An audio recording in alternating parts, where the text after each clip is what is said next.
भुर्भुवस्सुः तत्सवितुर्वरेण्यं भर्गो देवस्य धीमहि धियो यो नः प्रचोदयात्।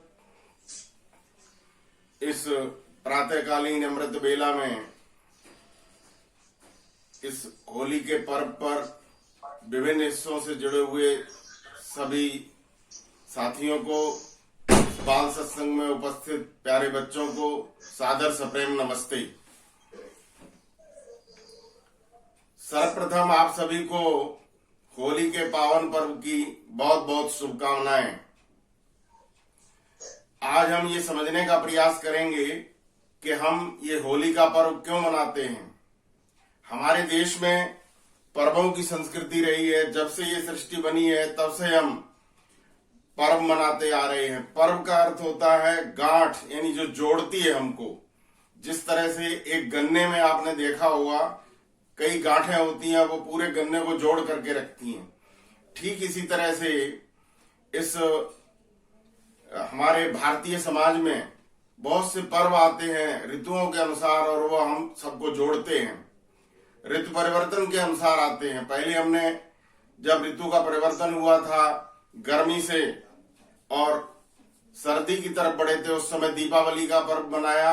अभी पिछले 4 महीने तक लगभग सर्दी का मौसम रहा। अब सर्दी पूरी तरह विदाई ले रही है।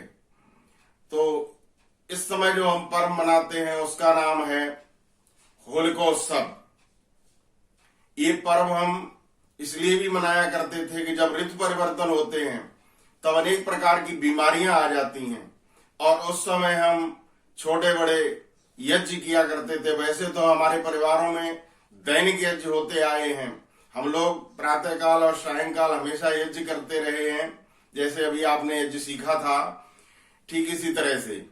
लेकिन जब पर्व विशेष होते थे, जब ऋतुओं का परिवर्तन होता था, उस समय हम बड़े बड़े यज्ञ किया करते थे। घरों में भी छोटे यज्ञ करते थे और बड़े बड़े यज्ञ चौराहे पर इकट्ठे होकर के किया करते थे। आज भी यदि सब लोग इकट्ठे होकर के और सही रीति से, जो आपने होली का रूप देखा है, कूड़ा करकट इकट्ठा कर दिया और उसमें आग लगा देते हैं, ये तो प्रदूषण फैलाता है। ये प्राचीन जो यज्ञ हुआ करता था उसका बिगड़ा हुआ रूप है। यदि पीपल की लकड़ी लेकर के अथवा आम की समिधा लेकर के अथवा जो गूलर, जो 5 प्रकार के पेड़ों की बताई गई है, उनको इकट्ठा करके घी सामग्री से यदि हम लोग इकट्ठे होकर के आज भी बड़े बड़े यज्ञ करें तो कोरोना जैसी बीमारी एक दिन के अंदर जा सकती है। क्योंकि आज आप देखेंगे पूरे देश में ये होली का पर्व मनाया जाएगा और कल होलिका दहन होगा। तो इस होलिका दहन में यदि हम इसको यज्ञ के रूप में लेते तो सारी बीमारियों का, सारे कीटाणुओं का नाश एक दिन में ही हो जाता था और हुआ करता था, और अब भी हो सकता है, लेकिन हम इसके सही स्वरूप को समझें तब। दूसरा, इस होली के पर्व को मनाने का एक कारण ये भी रहा है कि जब हमारे घरों में नया अन्न आता है, एक तो उस समय नया अन्न आता था जब दीपावली का पर्व मनाते हैं, उस समय खरीफ की फसल तैयार होती है। इस समय रबी की फसल तैयार है, गेहूं और जौ, इसके अलावा सरसों, चना, इन सबको किसानों की फसल जो है वो तैयार हो जाती है, और वो घर में लाने से पहले उनको भून करके और सबसे पहले यज्ञ में आहुति दिया करते थे। हमारे यहाँ देवताओं को खिलाने की प्रथा रही है, और अग्नि देवता सबसे बड़ा देवता माना गया है। क्योंकि अग्नि के अंदर जो भी पदार्थ हम डालते हैं वो अपने पास नहीं रखता, वो पूरे वातावरण में बिखेर देता। देवता उसको कहते हैं जो दूसरों को दे। तो अग्नि सबसे बड़ा देवता है। इसमें आप कुछ भी डालेंगे वो अपने पास नहीं रखता, उसका प्रभाव कई गुना बढ़ा करके और बाहर फेंक देता है। तो इस तरह से नया अन्न खाने से पहले हम उसको अग्नि में समर्पित किया करते थे हवन के माध्यम से। होली का जो चौराहे पर बड़ा बड़ा हवन होता था, उसके माध्यम से हम उसको आहुतियां देते थे। अब ये जो होली शब्द है वो कैसे बना है? संस्कृत में जो भुना हुआ चना होता है उसको होलक कहा जाता है, होलक, और इसी से होला शब्द बना है। कई जगह होला भून करके खाते हैं, उसको होला बोलते हैं। तो ये होलक, जो भुना हुआ चना होता है उसको होलक कहते हैं, और उसके ऊपर जो छिलका होता है उसको होलिका कहा जाता है। तो होलिका जो है वो तो जल जाती है, और जो होलक, जो भुना हुआ चना जो हमको प्राण शक्ति देता है, वो बच जाता है। उसको हम खाते हैं, उसको खाना प्रारंभ करते हैं, उसको अग्नि में समर्पित करते हैं पहले, और उसके बाद फिर हम चने को खाते हैं। तो इससे होली से होलिकोत्सव बन गया। लेकिन पौराणिक कथाएं, कुछ गप्पे हमारे इतिहास में जोड़ दी गई कि उसमें हिरण्यकश्यप की कहानी आ गई, जबकि होली का त्योहार हिरण्यकश्यप से पहले से मनाया जाता रहा है। हिरण्यकश्यप का जब जन्म हुआ, उसका एक बालक था प्रहलाद। प्रहलाद जो विशेष रूप से आह्लादित रहे, उसको प्रहलाद कहते हैं। तो प्रहलाद ईश्वर भक्त था, ये तो बहुत अच्छी बात थी।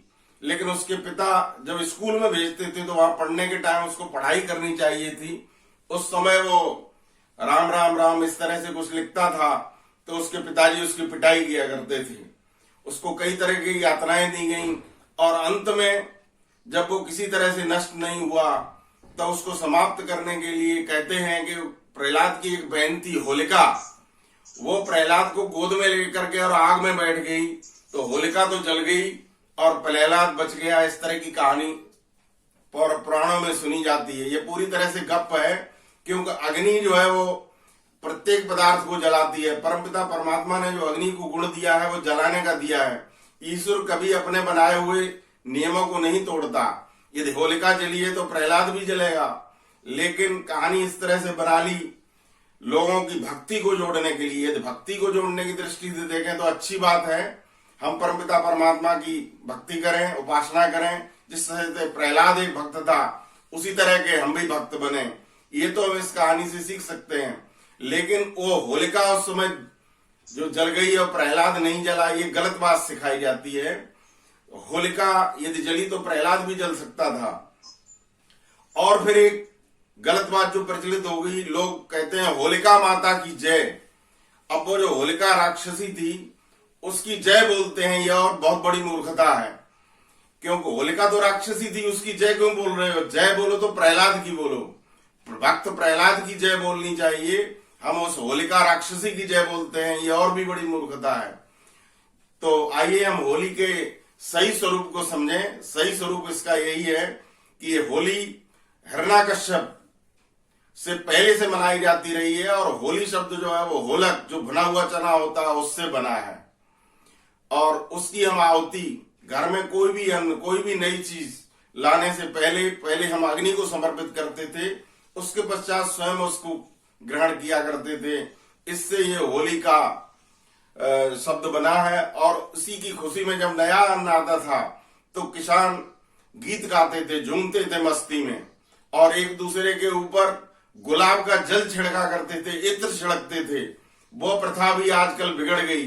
अब गुलाब की जल की जगह जो है दूसरे कीचड़ उछालते हैं और अनेक प्रकार के इस तरह के रंग डालते हैं जो नुकसान करते हैं।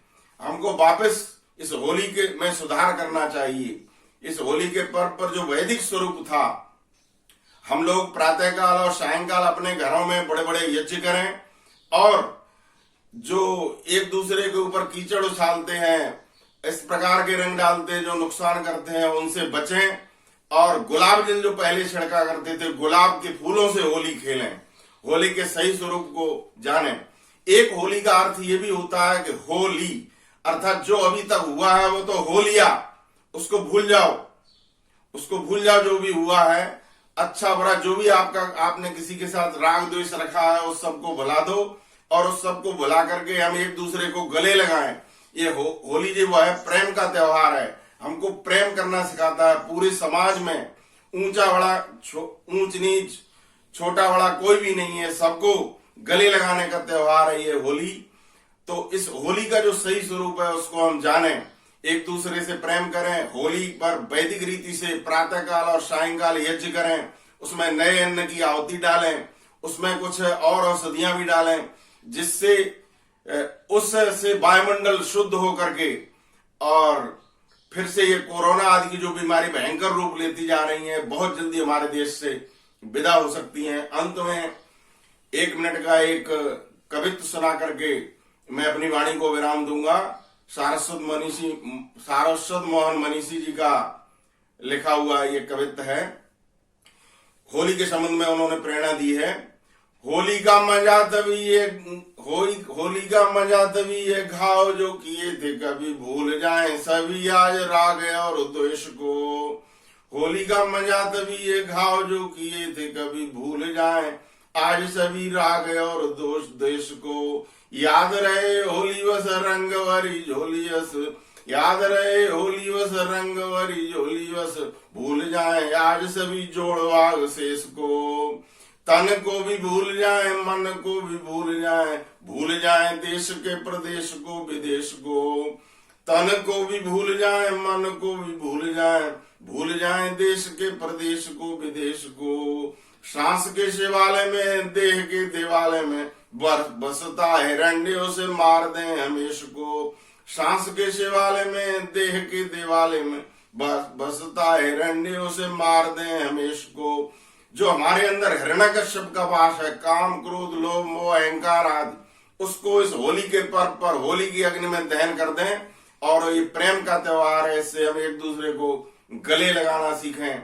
ये पर्व हमको यही सिखाता है। आइए हम होली के सही रूप को प्रस्तुत करें, जानें और प्रचारित करें। इस पर बड़े बड़े यज्ञ अपने घरों में भी करें और चौराहे पर भी करें, जिससे समाज के अंदर जो बुराइयां जो बीमारियां फैली हुई हैं वो बहुत जल्दी उनका विनाश हो। इन्हीं शब्दों के साथ मैं अपनी वाणी को विराम देता हूं। ओम शम।